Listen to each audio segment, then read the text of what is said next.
by Dr. Ron Paul. He's also a congressman. He's also a presidential candidate. Welcome back, sir. Welcome back to Iowa. Thank you. Nice to be here. So when'd you get in?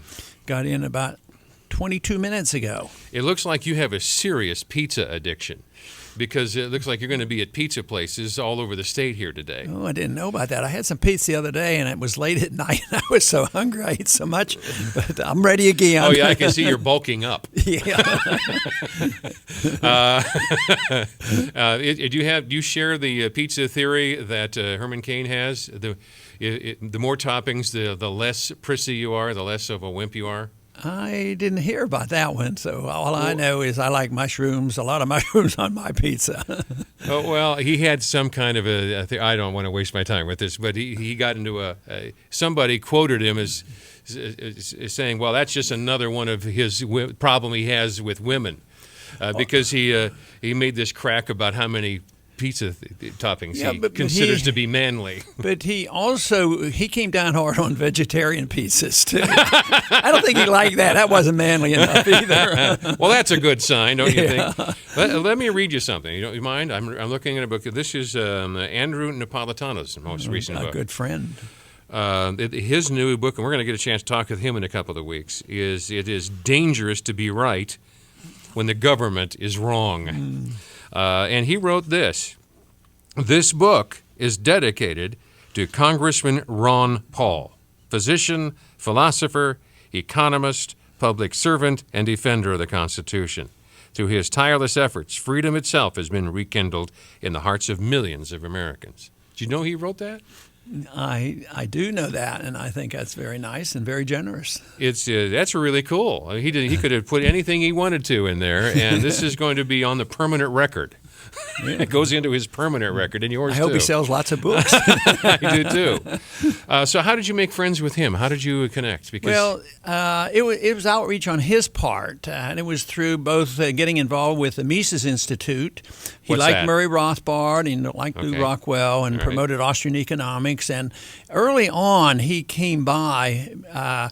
Although he had been on TV, he wasn't a major personality on TV yet, and that was shortly after the contest with Bush in the election. That's when he got on TV. But he came by when he was in Washington and wanted to meet me. So, and he's come and he's talked to my, Liberty group, and I'd have dinners, and he would come in and be speakers. So we've gotten to know each other real well over the years. I really like him. He's a really smart guy. And you guys are working the same side of the same street when it comes to Constitution and limited government. There you go. There is something I want you to hear. Use your earphones, and this was from Jon Stewart the other night from Comedy Central, and here's what he was talking about you. And he was talking about now that you're doing better, will you get better treatment by the mainstream media? So the names of the fallen sound out. Bachmann, Perry, Cain. Perhaps Ron Paul will now get his shot as the media frontrunner. Ron Paul has no chance of being elected. Well, his poll numbers actually have been consistent, not mercurial, and he's got no chance. You've given everyone else a chance. And for God's sakes, a woman who never entered the race, Sarah Palin, got more heat from the media. If you get video of Sarah Palin or get a soundbite from her, bring that back to us. You can hold the Ron Paul stuff.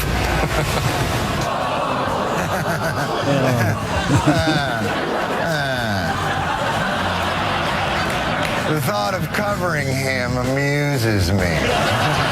That's really interesting because Jon Stewart, I don't know if he's a supporter or not, but he's really gouges the media for not paying attention and being just easily distracted. I doubt if he is. We've had conversations, and he's pretty moderate, on some of the entitlement systems. But I think he doesn't like hypocrites, and he likes to be honest. And when people are dishonest or hypocritical, I think he likes to poke a lot of fun at them. Oh, that explains it. Yeah, maybe it's good for ratings. But no, I consider him very friendly in a philosophic sense that he gives me fair time. And he's had me on his show, I think, 3 times. According to a survey, the Iowa State Gazette KCRG survey of Iowa Republicans has Herman Cain at 25%, you at 20%. That's pretty good here in Iowa. What kind of significance do you give to that? Well, I think it's very significant, and it goes along with what we have found in our own polls, for a couple months, that we're doing quite well, and we've never been second tier in the last 3 months in Iowa or in New Hampshire. But that's where we're spending our money, and that's where I spend my time. And you're doing fairly well in New Hampshire too. Right, that is true, and we'll keep doing that. And I keep saying, well, they always accuse these. After debate polls, and they always accuse us of spamming and all this kind of stuff. And that they always warn that if Ron wins those polls, they have no meaning because they know how to do it. But now I heard one this morning. They said, now, if Ron Paul if Romney gets beaten by anybody else, it would have a lot of meaning. If he doesn't come in first in Iowa, but if Ron Paul beats him in Iowa, it has no significance. So they're already, trying to get people to understand what the results were. They're already preparing. Oh yeah, if he wins, it has no meaning. Well, we'll have to prove our stripes, and that means that we have to do very well in both the early states where we've invested so much time. It's interesting. You have appeared to have annoyed Bill O'Reilly over and over too, because we've had this conversation before. He went on the air a few weeks ago talking about how. You can't have real money. You have to have paper money. That's it was not in the Constitution. That's easily refuted, and you easily refuted that. But apparently he's annoyed at you now for another reason. He was taken after you the other day. Here's what he said. Bill, there is an orchestrated campaign to hurt Killing Lincoln on Amazon.com. Who's doing that? The occupiers? There's some far left involvement, but the primary people dishonestly sliming the book are Ron Paul supporters. Amazon and Congressman Paul are aware of the situation, and I want to thank all of you who have actually read Killing Lincoln. All right, so that's the idea. Apparently, up on the Amazon website, where people give comments about Bill O'Reilly's book, he says your people, the Ron Paul people, are trash talking Bill O'Reilly. I never knew I had people. I was in control of people. I have control of myself and my ideas, and hopefully people will endorse those ideas. But one of the things I don't want to control are other people. I don't know all the details, the technical problem that Bill's having with Amazon, but I guess he'll have to work that out. I have no idea what is occurring with the interference in him selling his books. But you'll have to, admit is not the right word, but you'll have to acknowledge that you have an extraordinarily faithful, aggressive, and dedicated core of supporters. I mean, they'd crawl over broken glass for you. Yes, and I turn that around because I know my limitations, and I feel good that they place confidence in me. But what I'm convinced of is they are dedicated for the things I'm talking about. They understand what I'm saying about personal liberty, about a different foreign policy, about the Federal Reserve, sound money, limited government, and cutting spending, following the Constitution. That's what they tell me when I talk to them. And I talk to literally hundreds, if not thousands of them when I go to the campuses. And that is what they're interested in. And I think they do want to associate with a personality. But I consider that very secondary to their enthusiasm for the issues I've been talking about. The biggest thing that has propelled you to the awareness of not only my generation but the next generation as well is your steadfast support of honest money, of honest currency. You've warned for as long as I can remember that our system is not sustainable, and that if you hand the power of the printing press over to anybody, they'll eventually wreck it. There's never been an exception to that. And that's been going on a long time, thousands of years. And money was an issue in biblical times. They talked about honest weights and measures. My interpretation of my understanding of the Bible was never to curtail commerce, but that you should invest your money and you should have honest weights and measures, and that you shouldn't cheat people. And yet it's been going on. Like you say, they have destroyed money so many times. And gold has withstood 6,000 years of history. Paper never is maintained. And now we're in the midst of the elimination of the changeover from the dollar reserve standard. It's been undermined for many, many years since we've had our Federal Reserve, but it was really accelerated in 1971 when the last link to gold was severed. So we've had 40 years of that, but the big crack in that system occurred in 2008. That's why this economy hasn't gotten back on its feet again, and they will not address the subject of big government spending money, printing money, borrowing money, and these efforts in Washington they're very superficial. And unless I do not believe that we can restore prosperity in this country without addressing the subject of money, along with the role of government. You know, what should the government be doing? Should we authorize the policing of the world and endless undeclared wars, as well as runaway welfare? No, you got to eliminate that incentive. Then you have to change the monetary system. We got to live within our means, and once again, trust the people to run their own lives and spend their own money, and we could be free and prosperous in a short period of time if we would do all those things at once. Despite the fact that some of the mainstream media continues to try to marginalize his candidacy, according to public opinion surveys, the people of Iowa have not marginalized him. He's up in the top of the tier here. And let's talk to as many Iowans as possible. Okay. Try not to mess it up, okay? I'll do my best. We're doing great. Help me out if I need some help. This is John. Good morning, John.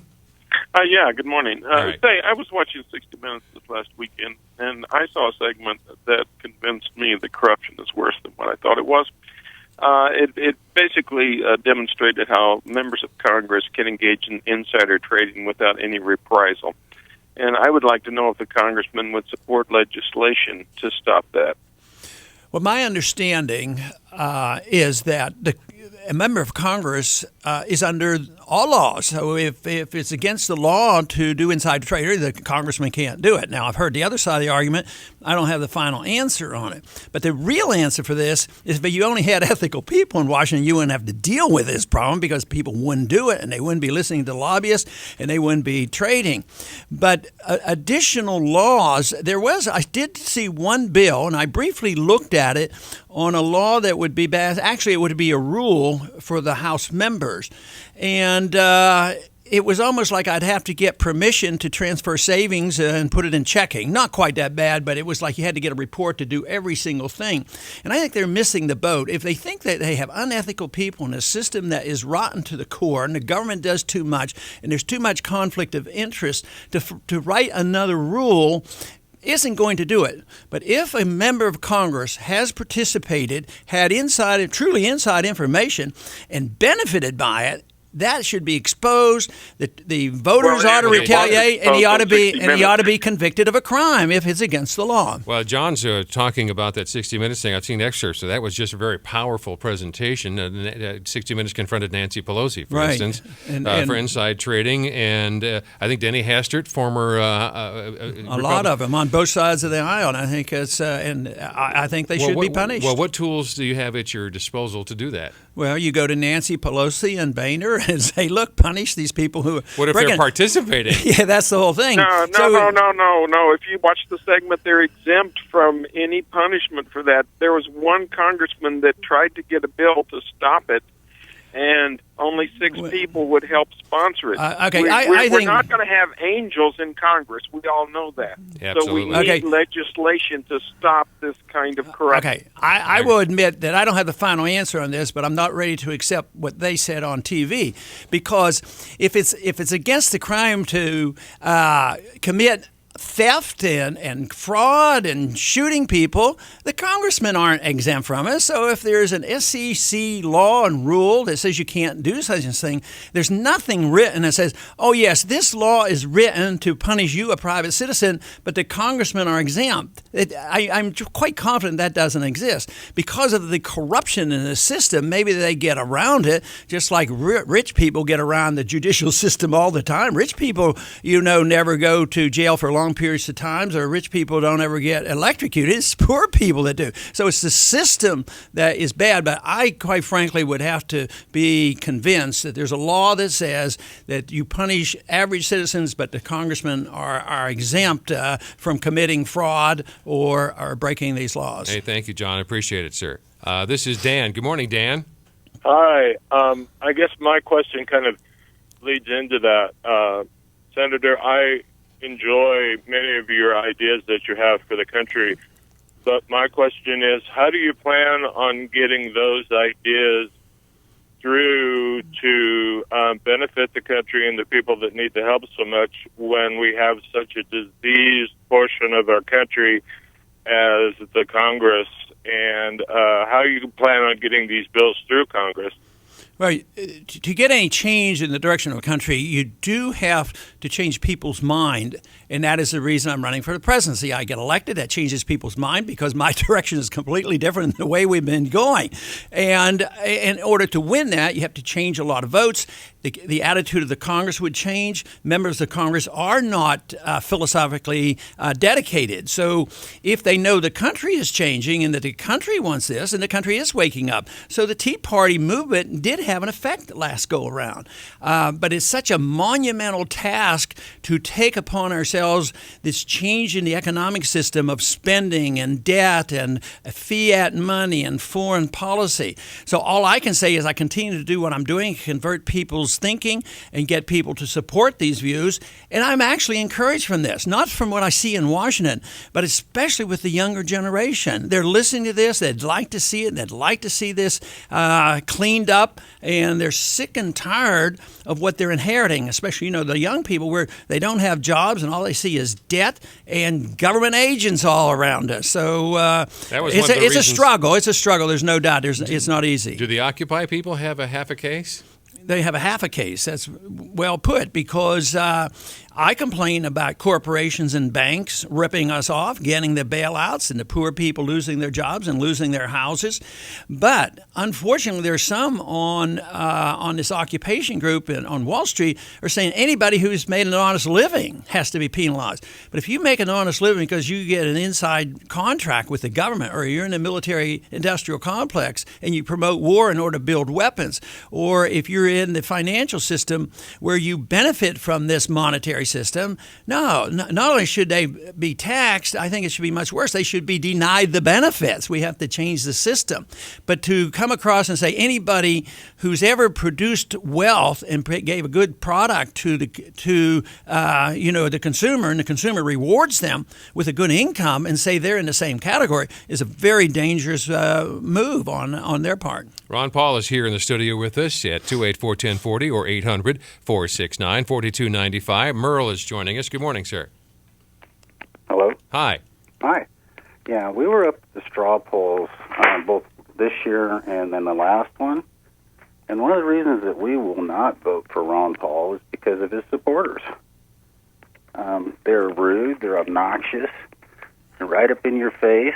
I was wearing a Marine Corps T-shirt, and one of these guys walks up behind me and goes, "Well, there's an unapologetic Marine." Well, I turned around and looked at him, and I said, "Well, precisely what is it I'm supposed to apologize for?" His people are downright rude, and they are basically his agents, and they reflect him. Well, let me answer that. First thing is they do that against my advice, but of course I have no control over every single action of a supporter. But does that mean that if you had a communist come up to you and he was very polite, you would be sympathetic? Well, no. That's the extreme of it. But no, they shouldn't do it. You don't win converts this way. They know that I do not like that. And believe me, if you ran into one, there's probably two or three more. But that is not the majority.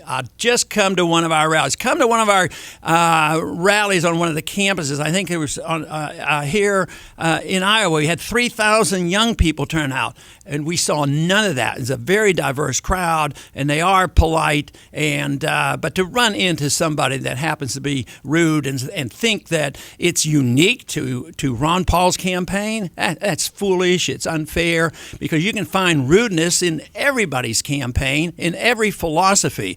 But my whole life I have preached the message that you don't win converts by pushing people or grabbing people or arguing with people. You have to persuade with people. That's why I reject our foreign policy, because it's that attitude. We're going to change the world by bombing them and threatening them and doing all this. We can only change the world through setting a good example and through persuasion. So I am sorry that happened, but I would just suggest be as objective as you can and don't write a whole philosophy of liberty off because somebody was rude to you. And I take a strong stand against the process on how people act, and therefore I'm not happy to hear that, but also I think that you got to put it into perspective. All right. Hey, thank you, Merle. Appreciate it. This is Dan. Good morning, Dan. Hey, good morning, Jan and Dr. Paul. I'm a supporter, and I'm one of the polite ones. Good. I do a little campaign calling from one of your offices there, and I talked to a lot of people yesterday who had seen all the debates and still couldn't decide on who to vote for. And my advice to the general voting public on that is whose voting record, for the candidates that are running, whose voting record matches what they're saying and has been saying the same thing throughout their political career. And, of course, that person is Ron Paul. So when you go to the caucuses, please keep that in mind. All right. Hey, thank you, Dan. I appreciate it, sir. Thank you. 284-1040 or 800-469-4295 is where you can find us. This is Chris. Good morning, Chris. Good morning. Thanks Hi. for taking my call. You bet.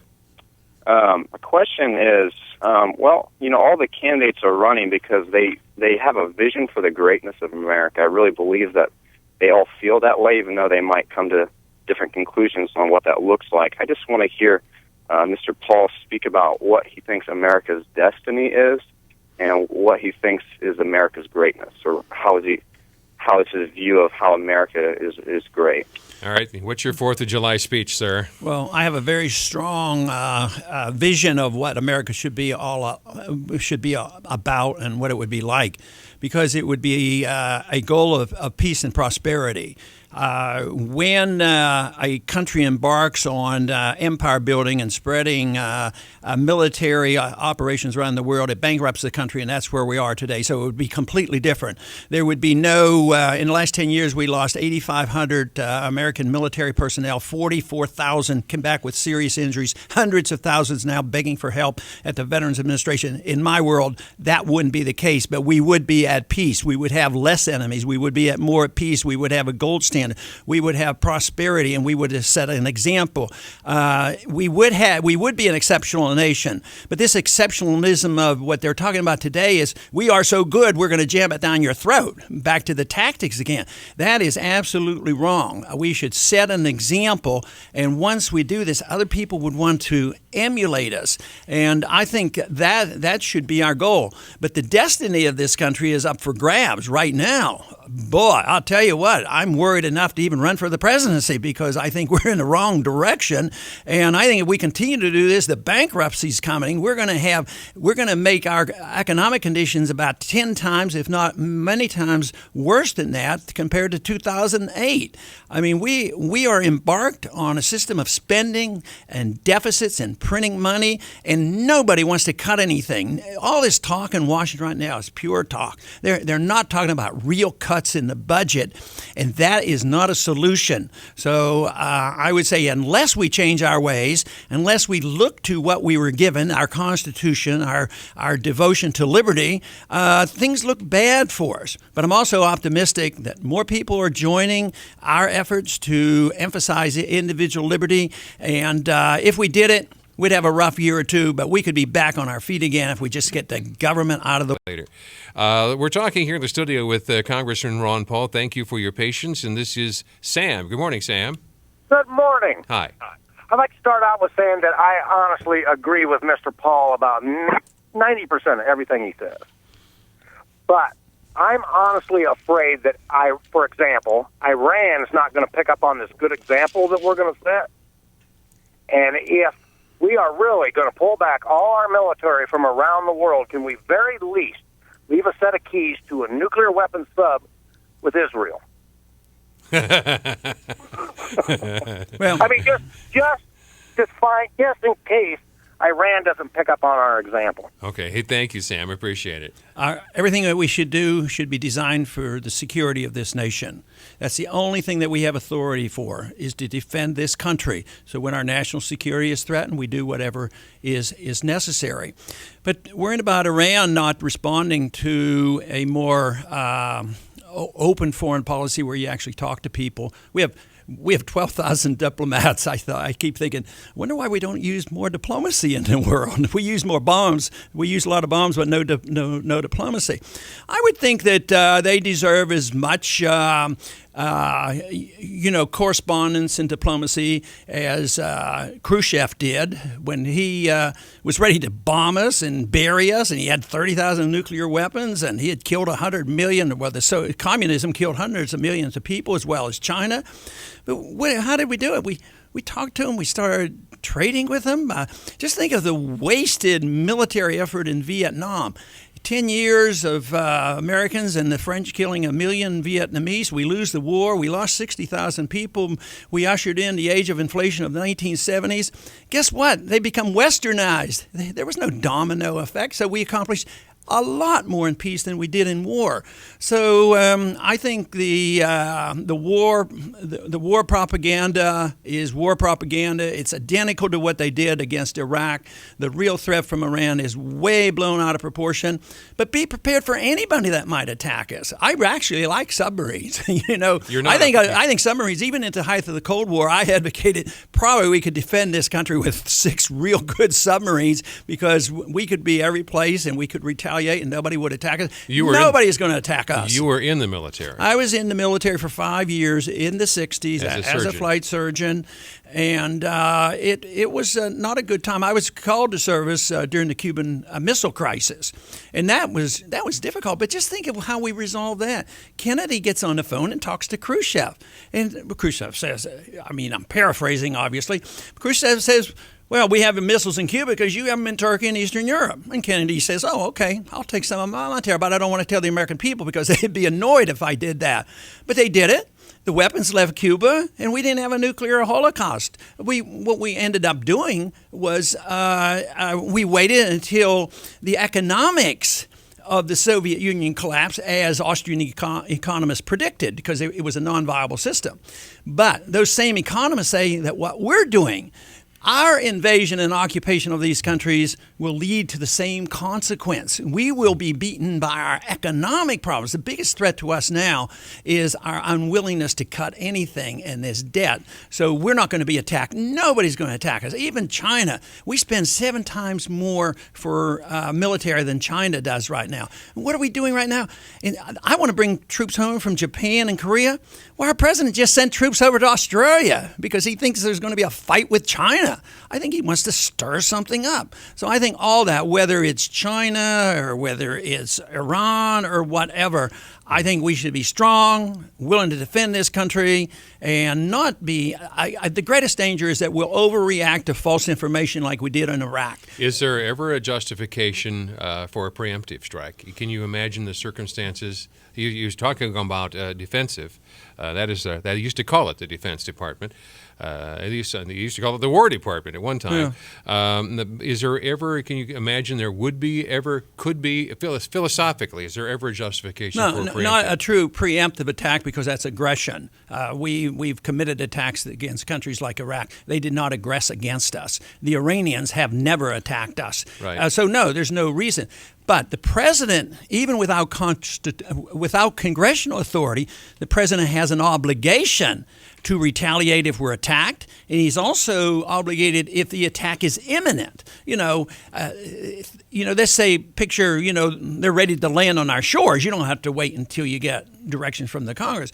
But other than that, when you go to a country 6,000 miles away that has no ability to attack us, never has attacked us, and then say, well, we have to have a preemptive attack, that is aggression. And that's not what America's all about. That's why the founders were very clear. They did not want the president ever to make these decisions. It was to be made by the people through their members of Congress. It should be very restrained, and they advocated more friendship, more trade with people, whomever would be willing to trade and talk to us. And that was their advice for our foreign policy. Sarah, you'd like to follow up on that? Sarah? Yeah, that leads perfectly into what I was going to ask, and that is, under what specific circumstances would you, as President, Dr. Paul, ask Congress for a declaration of war? Well, if we're threatened, if our national security is threatened, somebody brought up the subject, and we don't know the details of what he was describing, but he said to me, he says, what if there was a major military operation by some foreign operation that was going to close down the Panama Canal? What would you do? And, of course, the temptation now for most candidates and presidents is, I'd be there in a minute and I'd blow them all up. I said I would get the information, I'd study it, I'd take it to the Congress, and if they thought that it was indeed a threat and an attack which would lead to a direct attack on America and our national security was threatened, I'd ask them for a declaration of war. But then it would be all out. I mean, I would know exactly who the war has been declared against and fight the war, win it, and get it over with, but it would be much more precise. Now we go to war, Korea and Vietnam, and now in Afghanistan. It's nebulous. We don't even know who the enemy is. In Pakistan, we bomb the people and we give money to their government. It's a schizophrenic foreign policy. Makes no sense. So we antagonize the people at the same time we're subsidizing their government. But if our national security is threatened, the evidence is presented to the Congress, and they say we go to war, then that's when we do it. Well, we have a few more minutes remaining with Congressman Ron Paul running for president, and he is, according to a public opinion survey poll results, he is now right behind Herman Cain. Herman Cain is 25, and Ron Paul is at 20. Followed by Mitt Romney in third place, 16%. Michelle Bachmann, Rick Perry tied fourth with 8%. This is Glenn Massey. Good morning, Glenn. Good morning, Dan. Good morning, Dr. Paul. I hope everybody in Iowa is tuned in to WHO this morning and hearing what constitutional common sense answers sound like. Dr. Paul, we desperately need you in Washington as our president, and I want to thank you publicly for running again. We desperately need somebody that we can get behind enthusiastically. Vote for somebody because we just need you there desperately. So thank you for running. That's what I had to say. Thank you, Glenn. Thank you very much for calling in. Bye-bye. Bye-bye. Cool. All right, and this is David. Good morning, David. Good morning, Dan. How are you today? Great. Dr. Paul, it's really a privilege to speak to you. I've heard a lot of the presidential hopefuls make references to different types of tax structures. One of the more popular ones out there I've heard spoken of is a flat tax. But I'm wondering, maybe we would be a little bit better off. I want to get your opinion of, when we work, we keep everything we make, but we pay a 15 or 20% consumption sales tax on everything we buy, and raw materials at the corporate level would be exempt from that. But the reason I think that's a good idea is because if you do that, people who evade taxes now would have to pay them.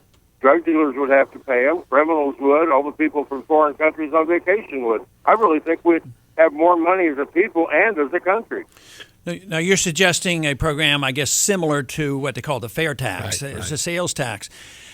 I have not signed on to the on the fair tax bill, but I've said that anything that would reduce the taxes and reduce the power of the IRS, I would vote for it. And what he described there, 15% and no IRS on all our goods, I would vote for that. But I emphasize the spending because if you spend too much money if we get the Fed to quit printing the money and paying for the bills that way, then you have to collect the revenues. Under current circumstances, you won't even come close with 15%. You might need 30 or 40 or 45% to pay all these bills. So that wouldn't work unless you cut back on the government. Now, if we had a constitutional size government, I think that we could have such a minimal tax, 5-10%, even on sales tax. Even up until 1913, we didn't even have an income tax. But what I liked, what the gentleman said, was that making the assumption that everything you earn is yours. You get to keep it. And I sincerely believe that, because the system that we have today is everything belongs to the government, and what you get to keep is only with the permission of the government. They'll say, okay, you can keep this much under these conditions, and that's economic control over us. So I think if we were truly to restore a free society, it would have to be that everything you earn, you get to keep, and revenues would have to come in a different way, but it'd be a lot easier if we could just get rid of so much of this government spending. This is Patrick. Good morning, Patrick. You're talking with Congressman Ron Paul. Yeah, Dr. Paul, I just wanted to tell you I'm a lifelong Democrat. I have been following the nomination process closely, and I've been listening to the debates. And I want to tell you that I think that unquestionably you have the most integrity of anyone who has thrown their hat in the ring. And I enjoy listening to you. You make me think. You have me thinking about my political position. I admire your respect for the Constitution, and not just when it is popular with, quote-unquote Tea Party folks, but maybe when it's unpopular with more conservative folks, with respect to some of the positions that you take. But thank you, Patrick. I am just about out of time. Congressman Ron Paul, respond. Well, thank you very much. And I want to let you know that you're very welcome at some of our rallies, and we always get some Democrats, a lot of independents. So I think the message that we are delivering is Thank you, sir. Appreciate available it. for everybody.